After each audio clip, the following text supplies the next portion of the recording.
The show, you know, there are not many things that 6'8" guards in basketball can do the way Jalen Rose happens to do them. One of the things he couldn't quite do was join Chris Webber, Juwan Howard, and the Fab Five to lead Michigan to a national championship of college basketball. After a couple close calls, the trio left early for the NBA, Webber first and then Howard and Rose this season. MSG's Gus Johnson caught up with Jalen during Denver's visit to New York last week and files this report. Like most rookie point guards, it's been a year filled with bumps and bruises for Denver's Jalen Rose. He went hardship after his junior year. Struggled early, but recently he's caught on, averaging close to 8 points and 4 assists a game. It's been different. I mean, you're playing against the best players in the world every night. You got to deal with handling business transactions and handling money and, you know, handling the travel. I mean, in college we played 30, 35 games a season. Now I'm trying to prepare to play 82, and it's a big difference. But, you know, it's what I dreamed about doing, and I'm happy. For Rose, it was only a matter of time before his talent emerged to the forefront, because while at Michigan, he was accustomed to stepping in and taking over right away. Jalen Rose was a member of one of the most watched and talked about teams to ever hit college basketball, the Fab Five. Got to pivot out, and there's Webber. What a steal! Quick race.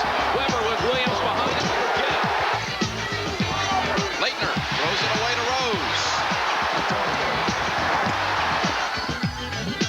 Rose. 5 freshmen and then 5 sophomores advancing to the NCAA championship game in consecutive seasons.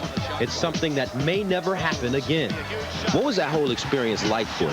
Well, it did a lot to prepare me for the NBA. I mean, I go into these big arenas. You know, we play on TV now. I'm not in awe, you know, or scared of the big crowds or playing on TV because I've done that in college. You know, it did a lot to prepare me. You know, I'm happy that experience took place.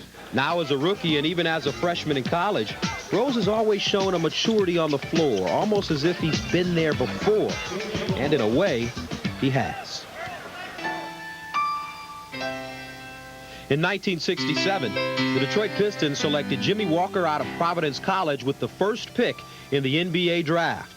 He was a dynamic college player and had a very successful pro career. And while playing for the Pistons in Detroit, he fathered a son that he still never met, a son named Jalen Rose. We've never talked, we've never met. You know, I have a couple of his basketball cards, but we never met and we never had contact. As a child, it makes you feel empty. You know, you can't go to the father and son dinners. You know, a lot of the kids got the chance to go out and, you know, play catch with their fathers. And, you know, you hear guys in the NBA talk about how their father, you know, used to take them to the gym and, you know, elbow them to make them tough or whatever. But, you know, for me, I never missed what I never had, I guess. My mother was strong. She was there for me, and she raised 4 kids by herself. You think there's a possibility? I mean, are you going to go maybe search him out, try to talk to him, try to meet him? Well, I won't search him out because, you know, from a personal standpoint, considering that he knew where we were, we never relocated.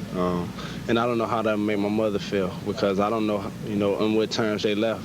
You know, so I just leave it as it is. You know, if I see him, I'd love to meet him, but, you know, I won't go search him out. Despite the absence of a father, Jalen persevered and escaped the dangers of Detroit's inner city by using the game of basketball, but more importantly, behind the strength and love of his mom. And he has the kind of success story that just draws people to him. And who knows, maybe even one day, one of those people will be his father. Reporting for Knicks Game Night, I'm Gus Johnson.